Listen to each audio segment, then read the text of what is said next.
Hi, everybody. It's very, very cool to be here. I've been looking forward to it for a while, and it's been super fun to meet people I've only seen on social media, which is strange.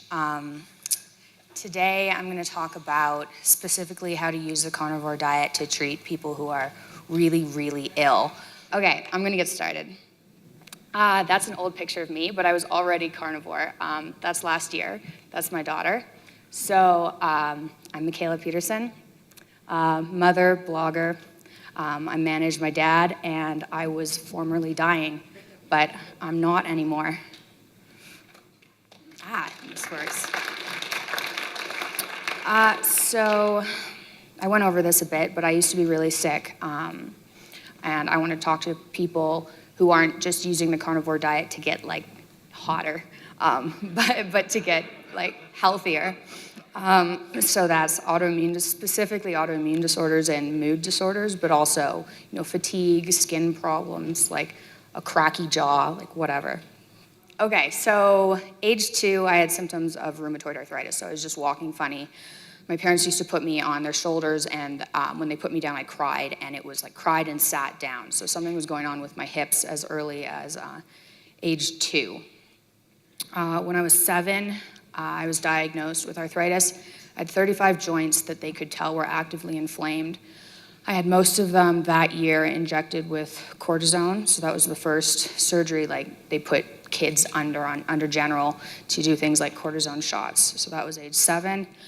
Age 8, I was the first kid in Canada to be put on Enbrel.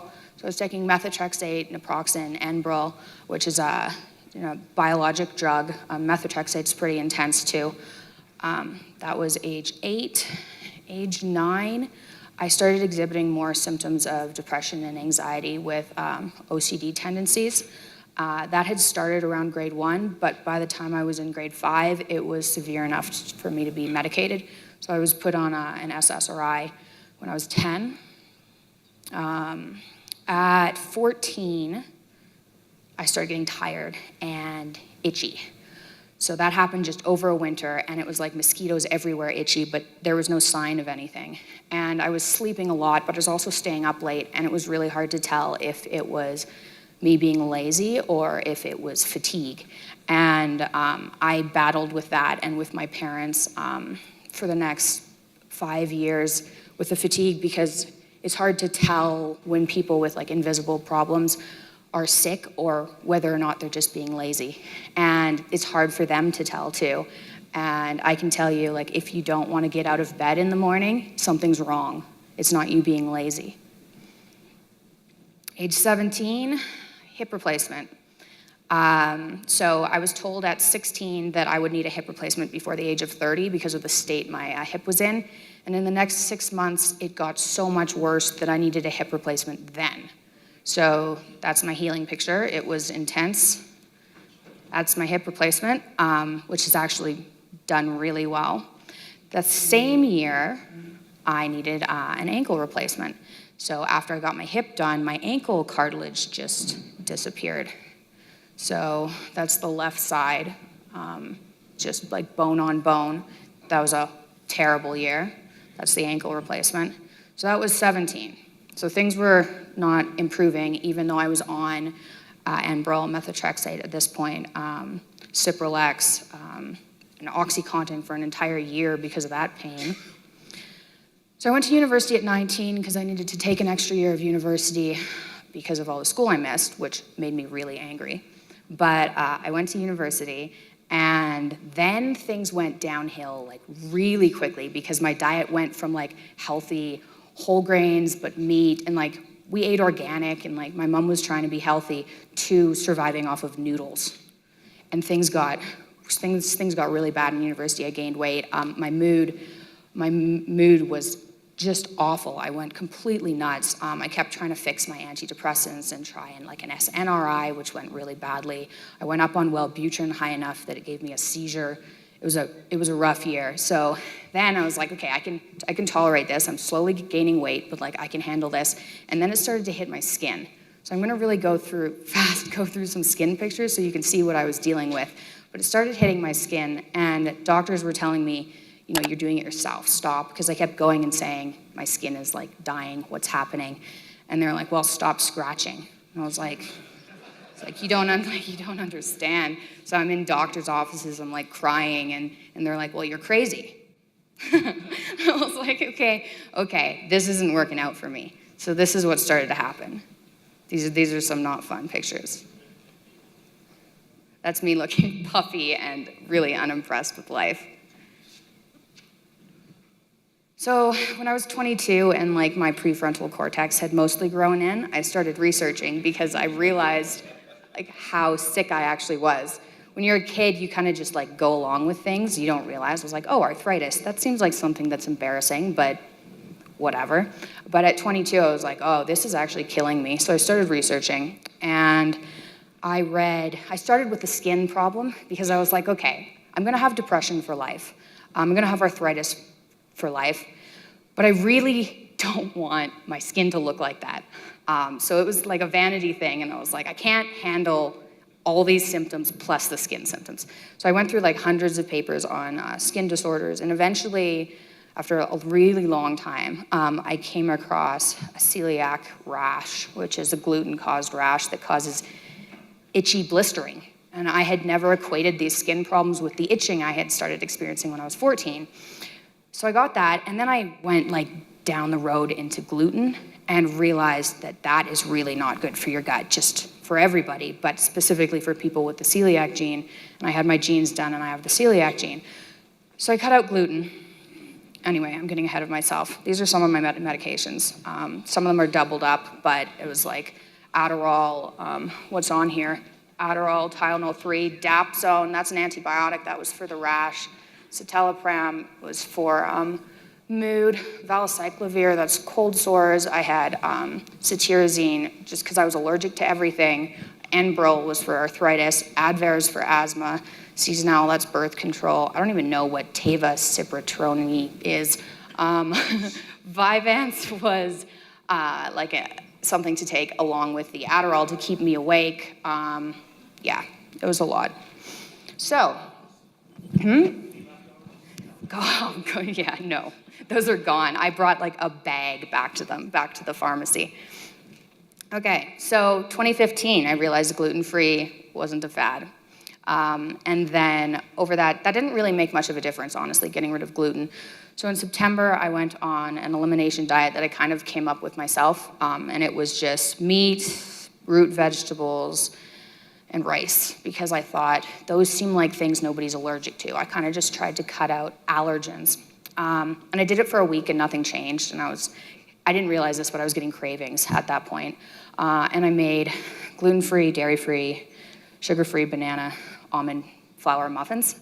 I was like, that's healthy, and I just like ate, like 5 of them that night. And I woke up in the morning, my wrists were kind of sore, and I was like, maybe there's something to this. And then I had like 4 more muffins because like sore wrists, whatever, the muffins were good. And then the next day, I was in the grocery store shopping, and my knees locked up, and I spent the next 2.5 days in bed. And that never happened with my arthritis. Like, I didn't really have bad flare-ups in my knees. And so I thought, oh my God, like maybe there's something to this. So I went back to the original elimination diet, and I lost 3 pant sizes that month and 5 pounds. And I thought, well, that doesn't really make any sense. And it turned out the reason I could never get abs was because I was just permanently bloated, which I hadn't even known was a thing. So I went through this for a number of years. The low-carb diet, I cut out rice because I realized that bothered me, but I was on something that was like apples, greens, root vegetables, but not potatoes, meat, and I was doing really, really well on that.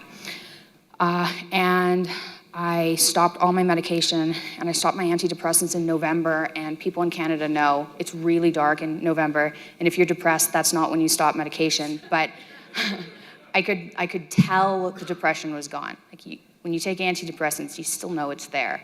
And it lifted, and I was like, whoa, I gotta get my dad on this because he has the same depression I have. So he went on it. And then we tried to reintroduce foods and did it just terribly. Like I said earlier, I was like, I might as well go out with a bang if I can't eat, anything again, sugar, anything. So I'd eat a whole pile of it, and then I started experiencing these horrific reactions, and I went to doctors, and I was saying, man, I think I'm allergic to soy. I think I'm allergic to almonds. Like, I think I'm allergic to sugar. And they're going, well, it's not showing up on the skin test. And I was like, it's not an IgE allergy. Like, it's something else. Something's happening. Like, do you look into, other types of antibodies or inflammatory reactions? No, those aren't real allergies. I was like, I reintroduced a whole bunch of food. My arthritis is back. My skin is breaking out. I have body odor. My gums are bleeding. My face is puffy. And I'm on the verge of hallucinating, and nothing is happening. Like, you can see something happening. So I went to an immunologist the last time, February 2016, and then I just stopped. So I gave up with the food introductions, but I stuck with this low-carb diet, and everything was going great, and then I got pregnant.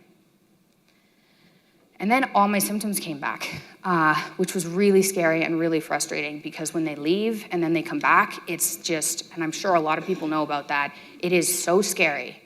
So they came back, and I didn't know what to do for about a year, and I came across, I knew meat didn't bother me, and at that point I was eating meat and lettuce and pepper and salt and apple cider vinegar and olive oil. So I was like, the lettuce is keeping my vitamins alive. Like, I need to keep this. And I came across Sean Baker on Joe Rogan, and he was saying, oh, I've been doing this for 2 years. And I was like, well, he's big and strong and looks healthy. Like, okay. So that night I cut everything out. And I had transition symptoms just from dropping lettuce, olive oil, and there was some turmeric there too. And I still went through transition symptoms. I'd been in ketosis for 3 years, so it had nothing to do with ketosis. It was something else. But about a week later, the itching stopped and the arthritis went away. And my digestion was just a disaster. And I was like, well, I guess it's a trade-off, right? I don't want the itching and the arthritis. My depression lifted in about 6 weeks.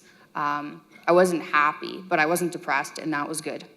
My mom hopped on board really quickly in January. I was like, you want to give it a shot? She's like, sure. She's been vegetarian, she's done everything, so she's very open. She started that.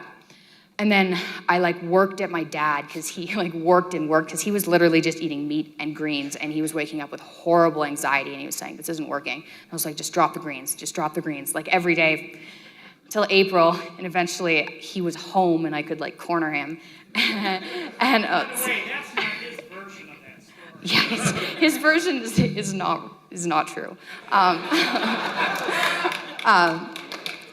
So he dropped the greens, and he said 3 days later, the horrible doomy feeling in the morning went away. 3 days. So that's my mom, and this is her on the carnivore diet.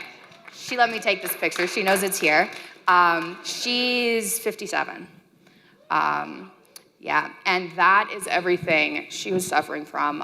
She cut out wheat a long time ago. We were all like, psh, mom and her wheat allergy.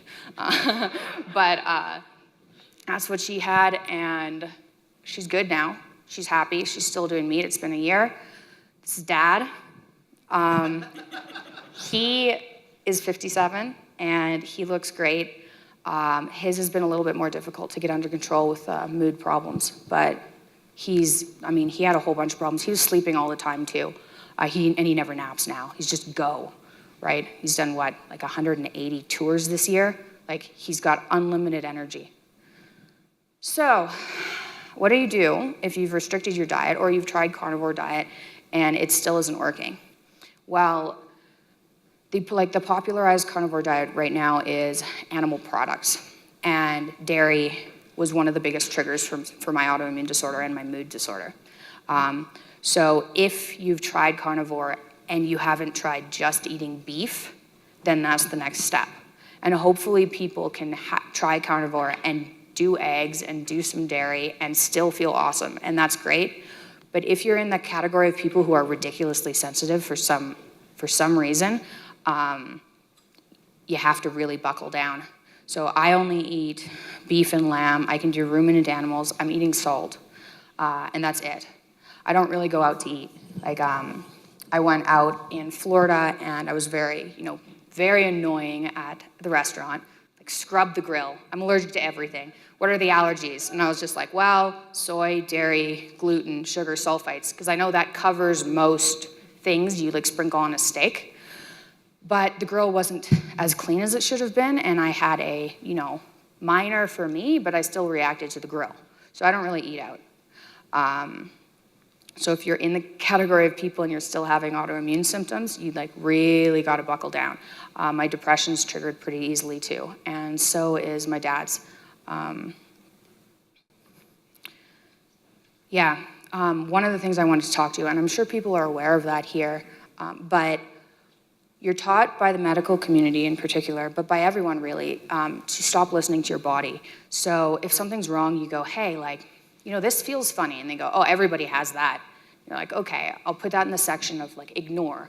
And these symptoms, they grow and grow. And they're like, oh, these little tiny problems, but they're normal. Everyone has that. Everyone gets a slump at 3. It's the 3 p.m. slump. So listen to your body. That took me years to figure out, because I was going, I ate that and I feel kind of heavy.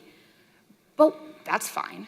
And so you have to get past that, really start paying attention to your body. If you're sensitive, go 100%, go all the way, beef and salt, and at least give that a shot for a solid 6 weeks, solid 6 weeks. It might take longer than that.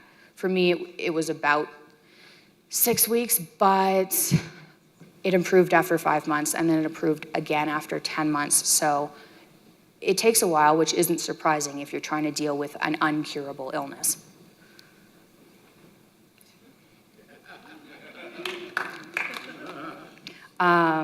And I suppose most people here are probably eating meat, but these are some of the things you're gonna have to deal with. It is hard, but it's not as hard as being sick for your entire life.